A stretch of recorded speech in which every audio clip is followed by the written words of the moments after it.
Perfect. Thank you so much. All right. All right. So this is the hottest piece of new legislation, the one big beautiful bill. I was talking to my buddy Rocky over there at one of the breaks, and he should really be up here, talking about this from a tax perspective. He's a tax guy, so he's a subject matter expert. So keep me honest over there, Rocky. But this is a pretty massive change. It is a massive bill. There is a lot, it's over 800 pages. And it touches a variety of different areas. There's tax regulation in there, there's benefits regulation in there, there's payroll regulation in there, right? So we are going to focus solely on the payroll piece today, right? And what you need to know from an HR perspective. But I will put a massive disclaimer before we dive into this content that you should absolutely be speaking with your CPAs about this, because there are actually there's actually some tax relief as part of this. So the sooner you could talk to your CPAs, the better. Don't leave it until April, right? Because again, this is a massive bill, and they're going to be swamped around tax season with this. Okay, so again, we're going to talk about kind of the tips, the no tax on tips, no tax on overtime, what this means for your payroll records, so on and so forth. Okay, legal disclaimer again, please don't construe anything we talk about as legal advice, but hope you get some good nuggets from a HR best practices perspective.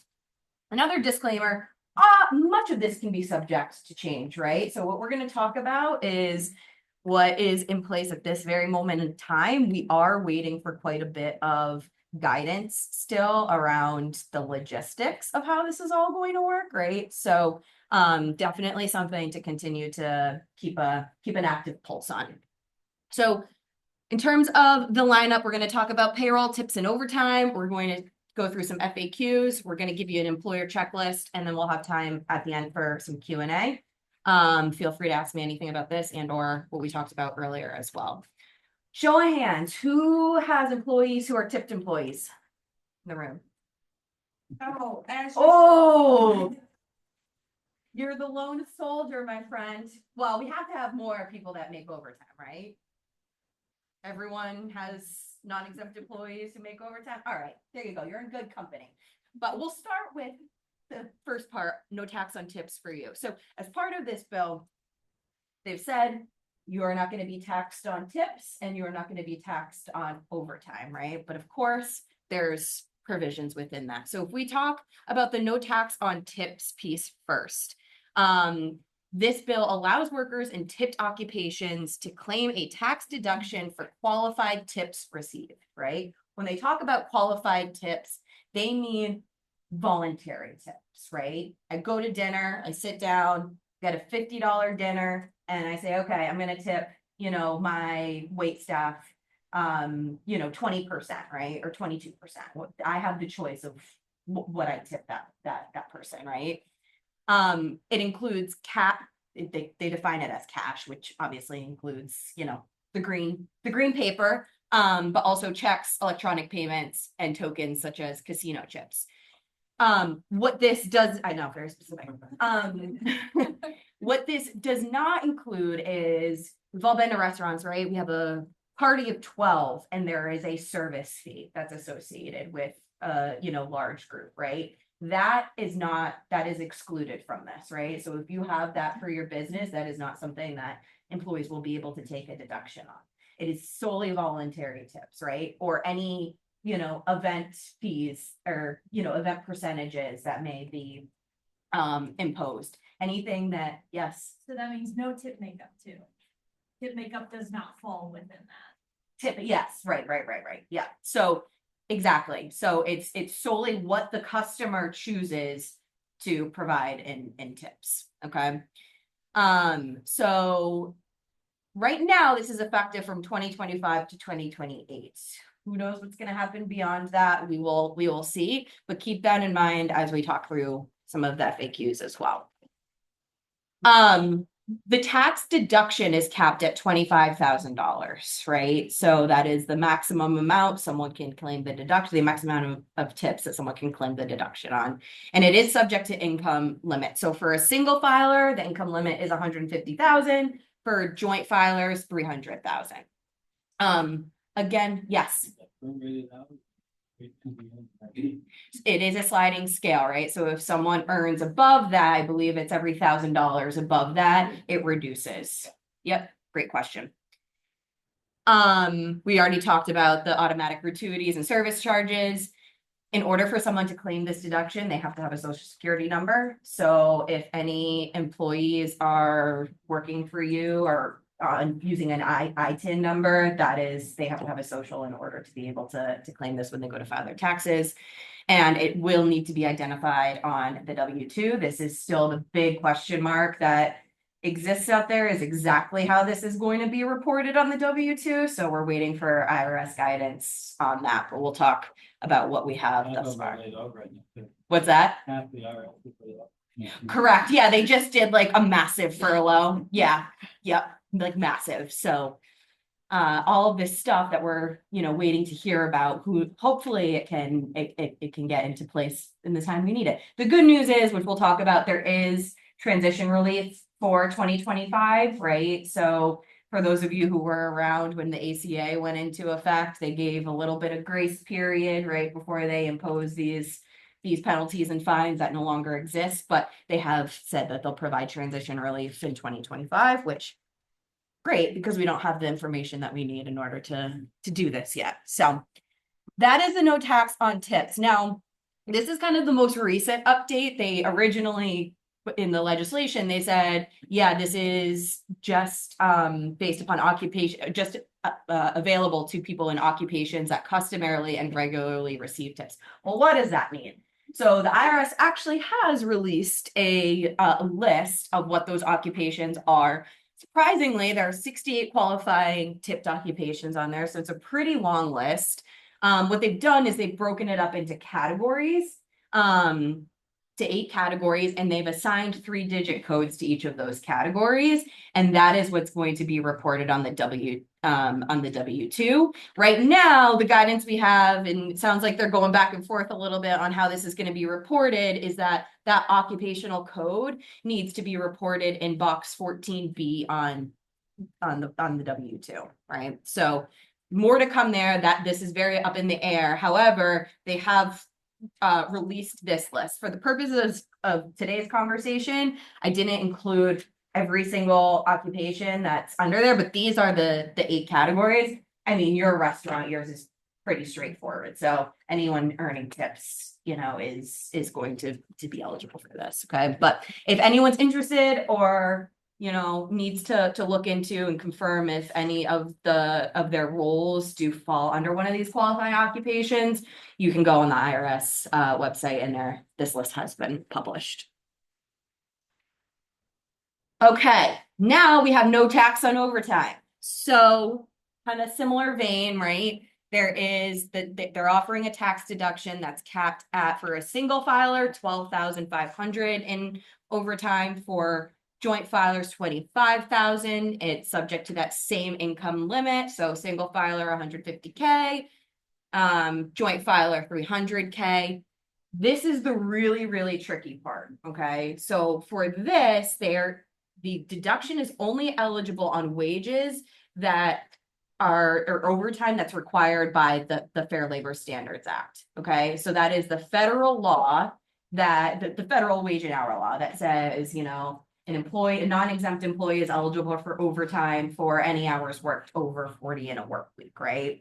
Now, if anyone is in a certain states do also have different overtime laws, right? So like the state of California says any hours worked over 8 in a work day is considered overtime. They have daily rates.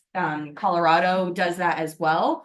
So that's just something to keep in mind. This is what makes this really tricky, is that you can't claim the deduction on that, right? So check if you're multi-state, check to see if, and if you have any questions, feel free to to grab me and I can look at the overtime requirements in your states, right? But you want to just make sure that this is only you're recording overtime, and the deduction is only taken on that is required under the Federal Fair Labor Standards Act. The other tricky piece is company policy, right? So let's say you provide time, you have a policy that provides time and a half for hours worked on a holiday, or you give people premium pay for hours worked in a day, certain amount of hours worked in a day. Again, that does not count under this, right? So it strictly has to be the Fair Labor Standards Act. So if you are currently tracking your overtime and including the FLSA regulations, company policy, state overtime laws under one earning code in payroll, that is going to be that needs to be addressed, right? Because this is going to need to be reported and you're going to have to carve out some different earnings codes so that the overtime that's reported is strictly under the federal requirements. Does that make sense? Okay. Same thing goes for they have to be non-exempt employees, right? So if you have a policy that states you have exempt employees and, oh, we want to give them, a little extra for working over 50 hours a week or something like that, right? That cannot be claimed in the deduction either. Okay. So it's strictly for non-exempt employees earning overtime under the FLSA. This also only applies to the overtime premium. So overtime is time and a half, right? 1.5 times the person's rate. It only counts on that 0.5, right? So the one times rate doesn't count towards this deduction. It's just the 0.5, okay? Which also makes it quite tricky. Similar to no tax on tips, required to have a social security number, needs to be reported on the W-2, and you can't double dip, right? So if the deduction for overtime does not apply to qualified tips. So if you have a tipped employee earning overtime, you can't claim the deduction on those same wages, okay? So let's do I'm gonna make you do some math. It's my least favorite thing to do. So we'll go through it together and be in pain. So first example here is we have Jason who's working, who earns $20 an hour working in Indiana and works 50 hours.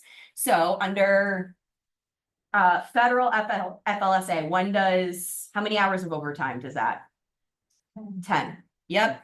So we have 40 hours at the regular rate, which is $20, and then 10 hours at the time and a half rate, which is $30. Okay. So if we calculate that out, the total pay is $1,100. And the overtime pay is $300. But remember, you can only take the half rate, so the amount eligible for the deduction is only 100. That makes sense? I feel you. I feel you. So you basically have to strip out all the one times rate and just go off that half rate. So Anything over regular. What's that? Anything over regular. Anything over regular time, exactly. And the good news is most payroll systems do, like, the overtime is just reported as that half rate, right? So you shouldn't have to do too much finagling there. Yeah. Yep. Yeah, right, exactly. Okay, example number 2, we have Josh who earns $20 an hour in California and works 4 10-hour shifts. Because California has the daily overtime rate, Josh earns 8 hours of California overtime, but keep in mind, doesn't count because that's not considered overtime under federal law. So the 0 of those dollars are eligible for that tax deduction. Anthony, $20 an hour in Massachusetts, 45 hours, including 8 hours of overtime and, 8 hours of time and a half on Sunday, right? So company policy says on Sundays, you earn time and a half. That used to be a law in Massachusetts. It was called the Blue Laws. They've since sunsetted that, so that doesn't exist anymore. So this is a little blast from the past, but can certainly be a company policy. But so the total overtime pay is $240 for the 8 hours. But because only 5 hours, 45 hours were worked, only 5 hours are eligible for overtime under FLSA, the tax deduction is $50. And then lastly, we have Jennifer. She is a $1,200 a week exempt manager. She receives incentive pay equal to $30 an hour when she exceeds 40 hours. She works 50 hours. Why can't she take the deduction? Because she's an exempt employee. Exactly. All right, that's as much math as I'm gonna make you guys do. So when we talk about, again, this is the big disclaimer slide, right? Where a lot of this is still up in the air, how this is gonna be reported, what steps you need to take, all of that. Originally, the IRS said that they're not changing the W-2 at all for this, and we're like, well, what are we supposed to do here, right? And then very shortly thereafter, they came back and said they are gonna make some changes. It's just a matter of kind of when that will be. You're gonna have to, again, report those qualified tips and overtime. It sounds like, Rocky, they're going back and forth between box 12, box 14B. And that involves. Yep, okay. Too much using for withholdings from benefits and stuff like that. 12B is more likely. Yep, gotcha, okay. So they have given kind of two codes to report this under, right? TP for tips and TT for overtime. And again, that box 14B, which we'll see when that happens, right, is where the qualifying occupation code will go. And again, they are having some mercy on our souls, right, and providing some transition relief for 2025.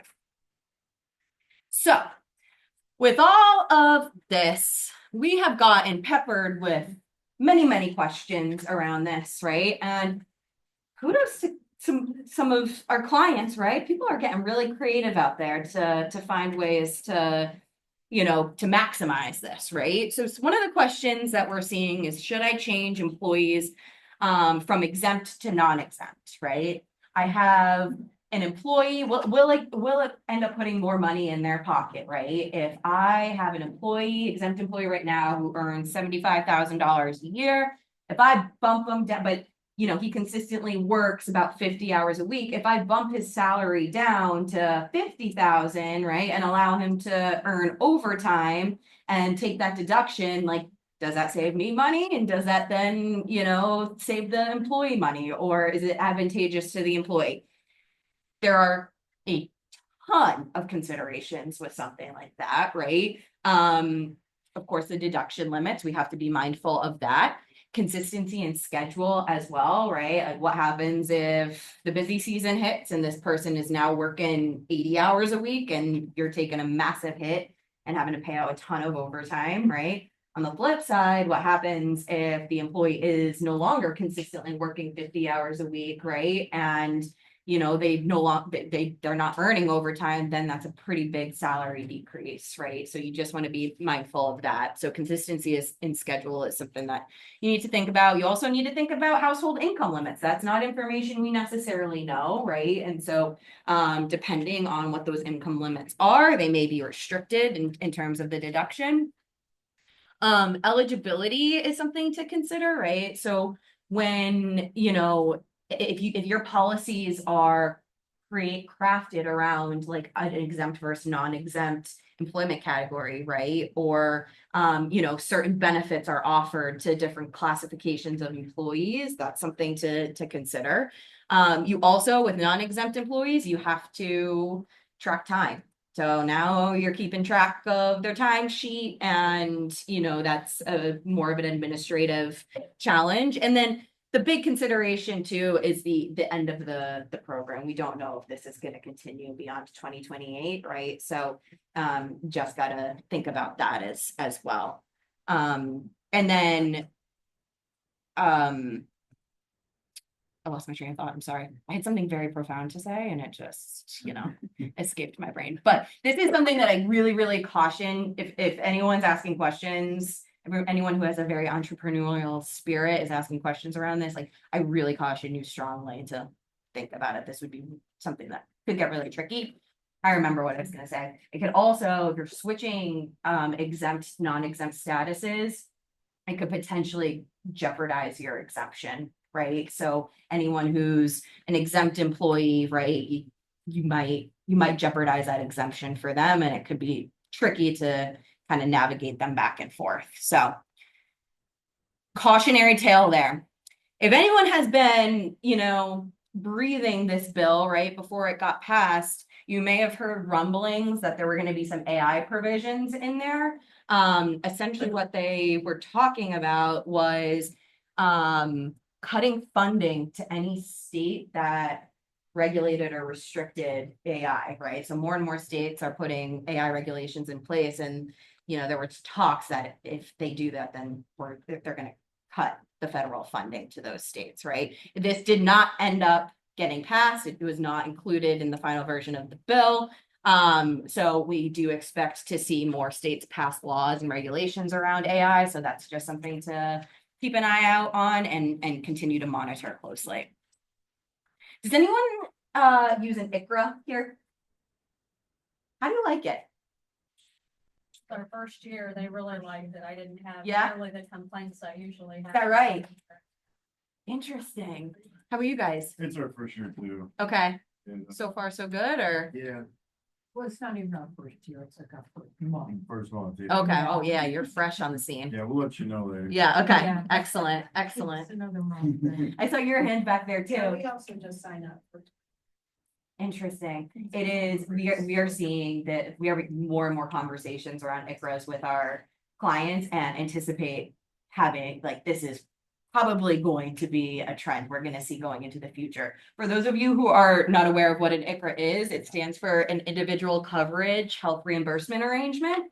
And it is kind of an alternative to your traditional group health plans, right? So what we're all facing is these astronomical increases to health insurance year over year, right? And the company is getting hit with 20% increases and trying to not allocate that, to the employees. And it's been really difficult over the past handful of years.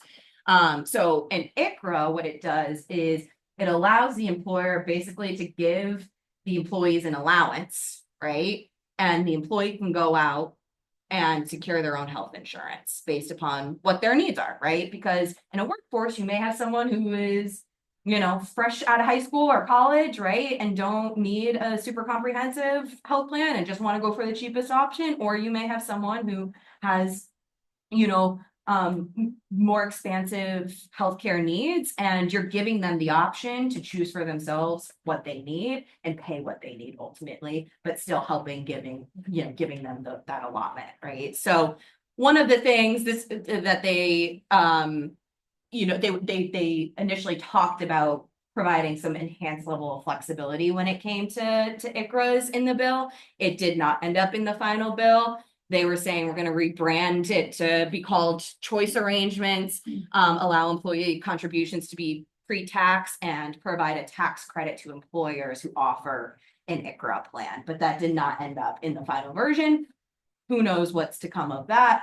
Again, something to monitor. This is, again, something, we're having more and more conversations about this. And that's why I always like to ask, like, how's it been going? Because it's different than what we're used to, right? Well, for our younger employees, it actually, a lot of times, because of that allowance, young employees weren't having to pay anything. Yeah, I mean, sure. They were getting it Sure. free. Yeah. What their choices were. And then we had some, depending on where they were located, if they were located outside of, say, IU Health, like, well, if we hand them a plan, well, that's not a good plan for us because it doesn't include our local hospital. So they don't like you handing them this is take it or leave it. This way they get to choose which plan they. Totally. And that I'm going to expose myself right now. I fell and broke my wrist in June. Don't ask me how I was doing. It was a terrible story. It wasn't even fun. I slipped getting out of the shower. I went from 32 to 92, like in a moment's notice, right? And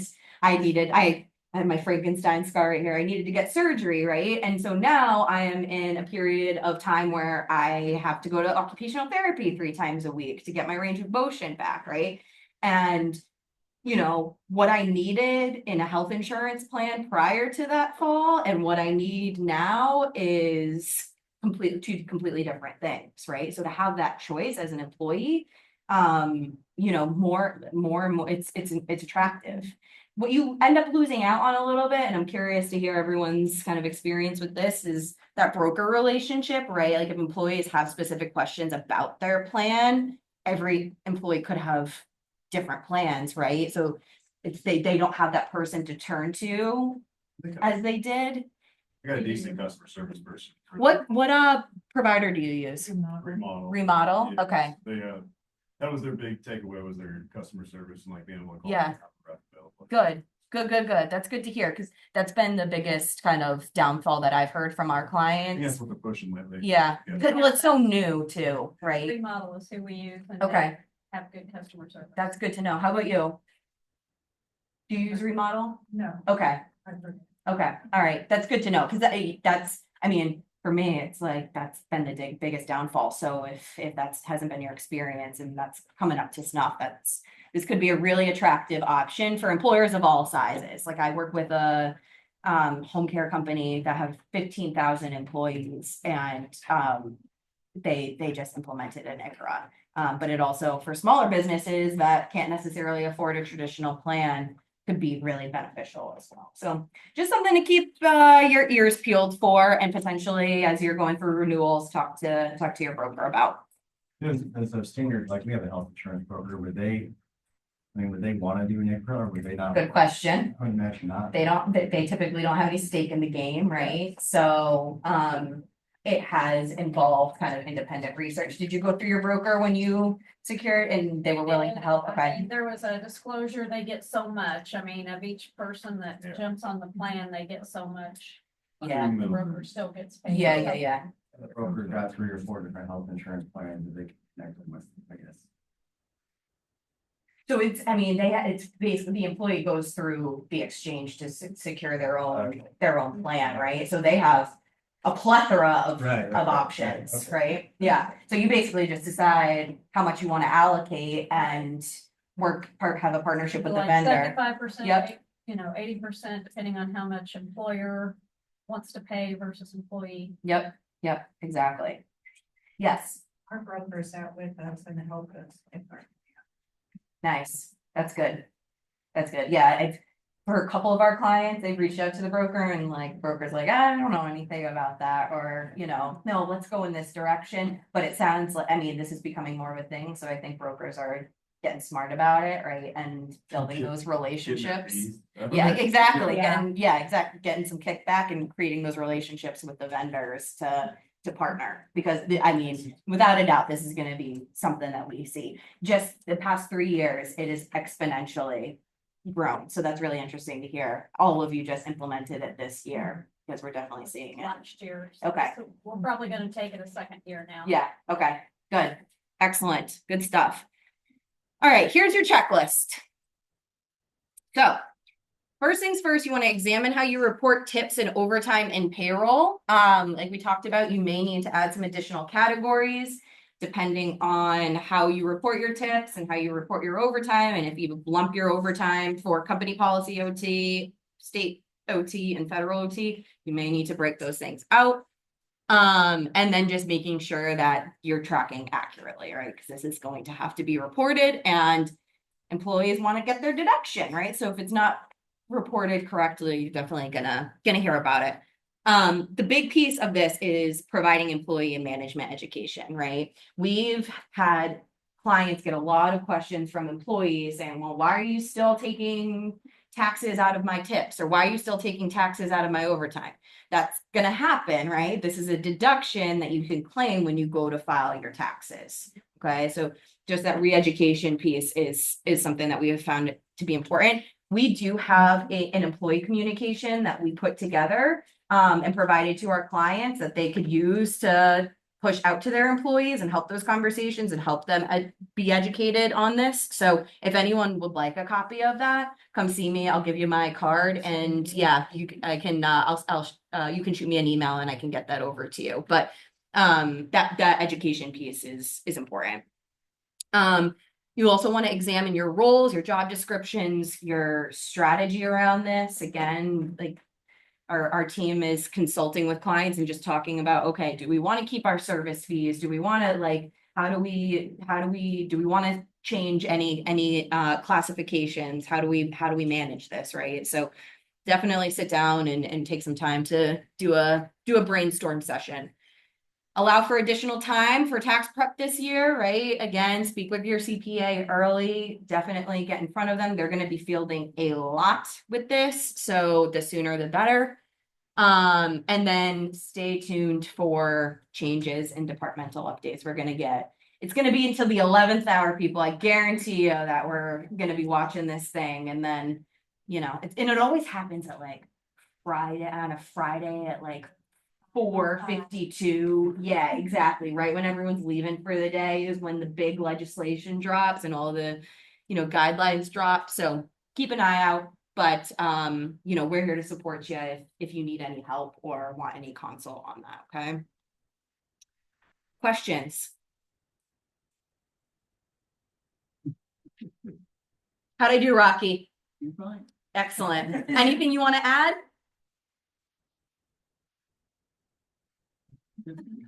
Just the philosophy that it is always better to pay your taxes up and then claim deductions and get a bigger refund than to not take it, it falls through and now you owe. Yeah.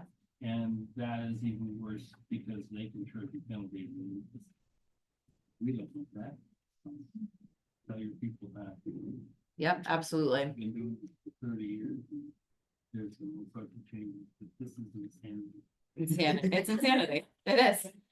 Someone asked me like a year ago what my take on this was. And I was like, no way this happens. And here we are. Here we are.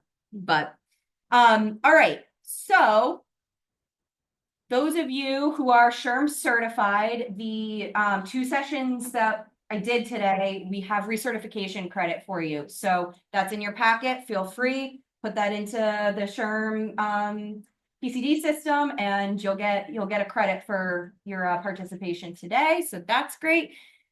And then if anyone, I couldn't leave everyone hanging, right? So if anyone would like to have a complimentary HR assessment, we're gonna offer that up. So feel free to just scan the QR code. You could just put your information in and I'll reach out to each everyone and set up some time to go through a complimentary HR assessment virtually. And again, you'll get a report afterwards just with some takeaways. Okay. Well, wait, so you just virtually pulled everyone out of the fishbowl just now and gave them? I did. Wow. I know, Katie, I'm sorry. I wanted to make you feel special though in the moment. She's first on the list. You're first on the list. You're first at bat. Katie's personal. Yeah, exactly. Can we actually just take everyone's name out of the fishbowl? Yeah, you get an assessment. You get an assessment. That's awesome. All right. Any other questions for me before I jump up front? Awesome. Put the lights back on, so if you need to close your eyes for a second. Quick wellness breath. Lights on.